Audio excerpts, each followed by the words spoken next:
Bonjour tout le monde. Dans cette vidéo, nous allons parler du phénomène de battement des ondes électromagnétiques et nous allons étudier aussi la notion de vitesse de phase et la notion de vitesse de groupe.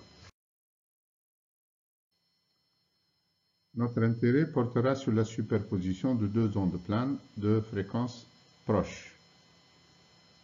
On considère deux émetteurs. Là, il émet à une fréquence oméga moins delta double oméga et l'autre à une fréquence oméga plus delta oméga. Cette situation, on peut toujours la rencontrer dans la vie courante, puisqu'on peut considérer deux émetteurs identiques, mais vu la dispersion au niveau des propriétés électroniques des composants, on ne peut jamais avoir la même fréquence. Donc si on écrit le champ de la première onde, il s'écrit E0 exponentielle I, oméga moins delta oméga t, moins K moins delta K, X. Et nous allons prendre ce champ porté par UZ. Le deuxième champ, nous allons prendre la même amplitude. Il s'écrit comme suit. Bien sûr, on suppose toujours que delta W sur delta oméga sur oméga est très inférieur à 1. Ça veut dire un léger décalage au niveau de la pulsation des émetteurs. La superposition des deux ondes nous donne le champ suivant, qui s'écrit 2E0 cosinus delta WT moins delta KX exponentielle I oméga T moins KX. Il est porté par UZ. Et en notation réelle, le champ EX de T, il s'écrit 2E0 cosinus delta WT moins delta KX cosinus oméga T moins KX. On remarque la présence de deux parties. La première, c'est ce qu'on appelle la modulante. Et la deuxième, c'est ce qu'on appellera la porteuse. Et la résultante de cette superposition peut être considérée comme une onde plane dont l'amplitude varie très lentement, puisque la partie cosinus delta WT moins delta KX, elle varie très lentement en fonction de X et en fonction du temps. Et donc,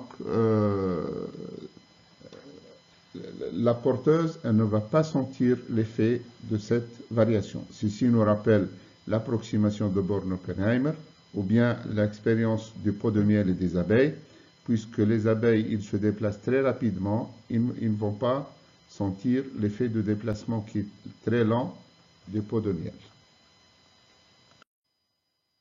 Le champ résultant s'écrit comme suit, et sur cette animation, on remarque l'effet de la modulation sur l'amplitude de la porteuse.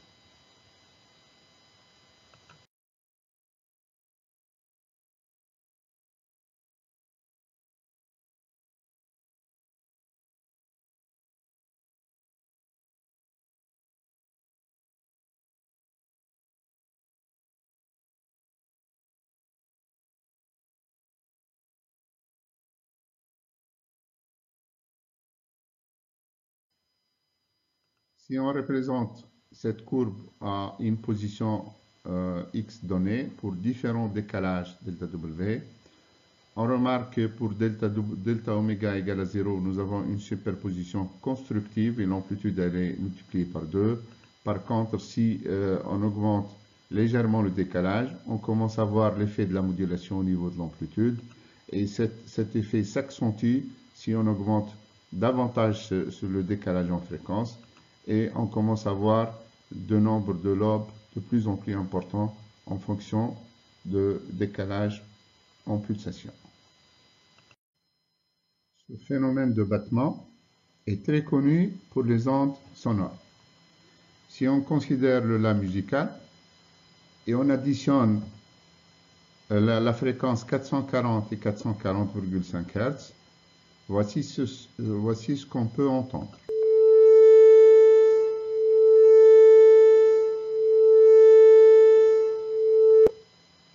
Donc on remarque très bien que nous avons des modulations au niveau de l'amplitude, des hauts et des bas au niveau de l'onde sonore.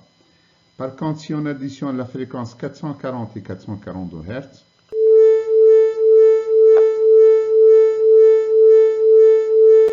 on remarque très bien que l'effet de la modulation s'accentue et le nombre de lobes il augmente et le nombre de battements ou bien de hauts et de bas au niveau de l'amplitude, il augmente. Et ce phénomène est très utilisé surtout pour accorder les instruments de musique parce que l'élongation des fils, elle peut changer en fonction de l'humidité, en fonction de la température. Donc, il va y avoir un décalage au niveau de la fréquence des différents instruments. Et si on ne les accorde pas, nous allons avoir une distorsion au niveau du signal musical. Maintenant, nous allons voir quelles sont les informations techniques que nous pouvons en déduire à partir de la courbe de la résultante en fonction du temps. En effet, sur cette courbe, on peut distinguer la modulante, la courbe en bleu. Par contre, là, nous avons aussi représenté la courbe en noir, c'est juste pour montrer les limites de l'expression de E. Et c'est ce qu'on appelle aussi l'enveloppe. On remarque aussi la courbe à l'intérieur de l'enveloppe qu'on appelle porteuse. On peut déduire à partir de cette courbe la période de modulation, qui est entre deux maximums non successifs de l'enveloppe, qui s'écrit cette période de modulation, c'est 2π sur delta oméga.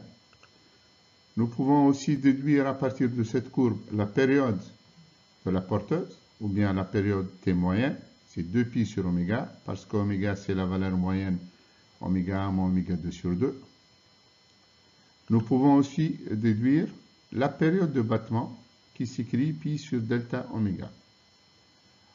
En effet, c'est la période que nous avons entendue sur la diapositive précédente, parce qu'au niveau des ondes sonores, par exemple, on entend essentiellement l'énergie qui oscille et sa période d'oscillation n'est autre que la période de battement.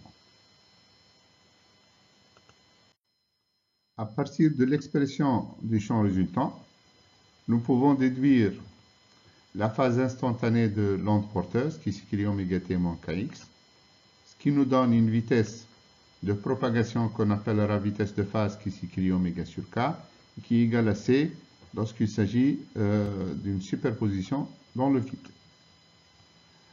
On peut aussi écrire la phase de la modulante qui s'écrit delta oméga t moins delta kx, qui nous donne une vitesse qu'on appellera vitesse de groupe et qui s'écrit delta oméga sur delta k et qui est égal à c lorsqu'il s'agit d'un milieu non dispersif ou bien dans le vide.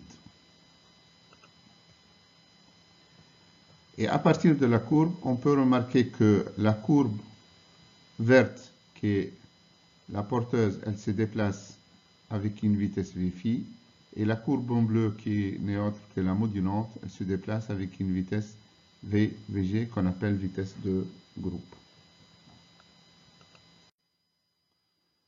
La notion de vitesse de groupe ou bien de vitesse de phase est liée essentiellement à la propagation dans un milieu, ce qu'on appellera aussi un milieu dispersif. Et ce milieu dispersif, il est caractérisé par la courbe oméga en fonction de k. Et sur cette courbe, on peut délimiter plusieurs régions. Si on considère la région entre 0 et oméga 0, c'est une courbe presque linéaire. Donc on peut avoir une vitesse de groupe qui est égale à une vitesse de phase. Et c'est ce qu'on peut représenter sur cette animation. On remarque que le point jaune qui caractérise la vitesse de phase et le point bleu qui caractérise la vitesse de groupe se déplacent à la même vitesse. Donc dans ce cas, la courbe oméga de k est une courbe linéaire, donc Vg égale à V phi.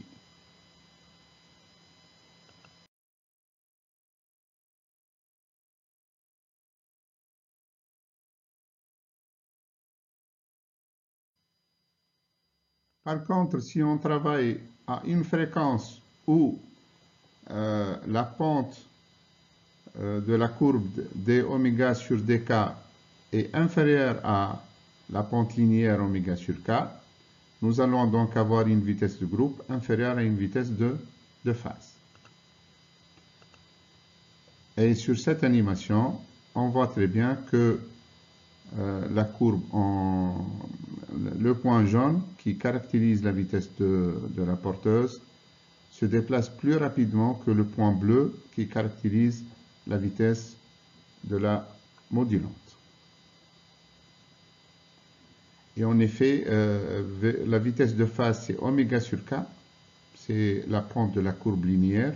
Par contre, VG, la vitesse de groupe, c'est d oméga sur dk, c'est la pente, c'est la tangente à la courbe au point de travail oméga 0. Nous avons un autre cas de figure où la vitesse de groupe est supérieure à la vitesse de phase. On voit très bien que le point bleu se déplace plus rapidement que le point jaune. Donc la vitesse de groupe est supérieure à la vitesse de phase. Et ceci, lorsqu'on travaille à une fréquence oméga 3 par exemple, on voit très bien que la tangente à la courbe qui représente la vitesse de groupe est supérieure à la pente de la courbe linéaire qui représente la vitesse de phase. Donc on voit très bien que la vitesse de groupe est supérieure à la vitesse de phase. Donc bien sûr tout ceci dépend de la fréquence à laquelle on travaille. Un cas intéressant à voir lorsqu'il s'agit d'une vitesse de groupe qui est égale à 0. On remarque sur l'animation que le point bleu qui caractérise le déplacement de la modulante est fixe et ne bouge pas. Par contre, la porteuse, elle se propage et le point jaune, il se déplace avec une vitesse de phase positive. Ce cas se présente lorsqu'on travaille à une fréquence oméga 1 qui correspond à une tangente horizontale de la courbe oméga de k. Donc ceci donne une vitesse de groupe qui est égale à d oméga sur dk. Pour oméga égale à oméga 1, ce sera égal à 0. Le dernier cas à présenter, c'est lorsqu'il s'agit d'une vitesse de groupe négative. Sur l'animation suivante, on remarque très bien que la porteuse, elle se déplace avec une vitesse de phase positive. Par contre, la modulante, elle se déplace avec une vitesse de phase, avec une vitesse plutôt de groupe négative, et elle semble se déplacer en sens inverse. Ce cas de figure se présente essentiellement lorsqu'on travaille à une fréquence située entre oméga 1 et oméga 2, et on voit très bien que la tangente à la courbe dans cette zone-là est négative, donc ce qui donne une vitesse de groupe négative. Le phénomène de dispersion prend de l'importance essentiellement lorsqu'il s'agit de la propagation des ondes électromagnétiques dans la matière. Il se passe ce qu'on appelle un phénomène de dispersion, puisque l'équation de dispersion n'est plus linéaire. Elle s'écrit k au carré égale à oméga au carré fois n au carré sur c au carré, où n est l'indice de réfraction, et chaque longueur d'onde possède son propre indice de réfraction. Donc cet indice de réfraction n'est plus constant, mais il dépend de la pulsation ou bien il dépend de la longueur d'onde. Ainsi, si vous prenez deux fréquences différentes, vous allez avoir deux vitesses de phase différentes, et donc vous allez avoir une vitesse de groupe qui dépend de la vitesse de phase, elle dépend de la variation d'indice en fonction de la pulsation, elle dépend aussi de la variation de l'indice en fonction de la longueur d'onde, et nous avons ici plusieurs formulations de cette vitesse de groupe.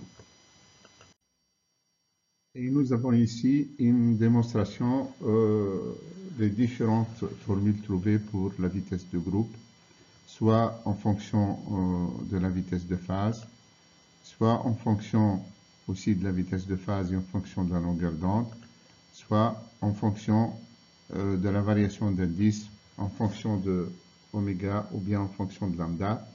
L'essentiel, c'est que la vitesse de phase, elle s'écrit C sur N, et la vitesse de groupe, on peut dire qu'elle s'écrit C sur N' ou N', et la vitesse de groupe qui s'écrit N moins lambda D de N sur 2 lambda, ou bien N plus oméga D de N sur D de oméga. puisque l'indice de réfraction dépend de la longueur d'onde. Donc si nous avons à l'input, à l'entrée du matériau dispersif, plusieurs longueurs d'onde, ils vont se déplacer à des vitesses différentes. Et donc à l'output ou à l'arrivée, nous allons avoir un affaiblissement au niveau des amplitudes dû à un phénomène d'atténuation et aussi des décalages au niveau de l'arrivée et les courbes les plus rapides vont arriver avant les courbes les moins rapides. Donc au niveau de la superposition de ces ondes, à l'input, nous allons avoir ce paquet d'ondes, d'accord? Alors qu'à l'output, nous allons avoir un phénomène de dispersion, donc un étalement de ce paquet d'ondes et un élargissement et aussi une déformation. Et ceci va avoir des conséquences néfastes au niveau des transmissions des signaux et surtout si le signaux il se déforme d'une façon remarquable. Sur cette animation développée par le professeur Colin, on voit la propagation d'un paquet d'ondes dans un milieu dispersif et nous remarquons que nous avons une déformation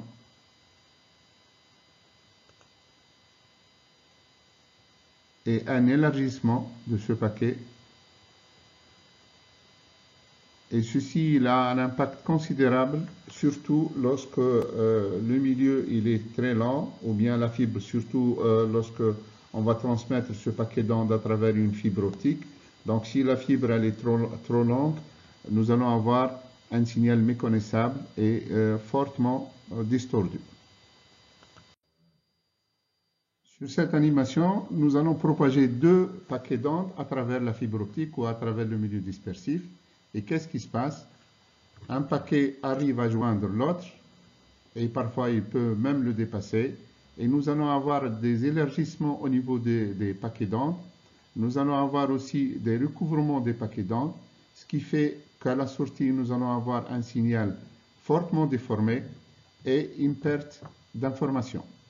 Ceci donc limite le nombre de paquets à envoyer et la durée entre les paquets doit être très bien contrôlée pour qu'il n'y ait pas recouvrement des modes, ce qui limite considérablement les débits lorsqu'il s'agit de transmettre des signaux à travers la fibre optique. Bien sûr, il y a beaucoup de techniques qui permettent de remédier à ceci et ceci bien sûr concerne essentiellement les spécialistes. À la fin de cette vidéo, je vous remercie pour votre attention. J'espère que j'ai donné un aperçu global sur le phénomène de dispersion et l'évolution de la vitesse de phase et la vitesse de groupe en fonction des propriétés du matériau.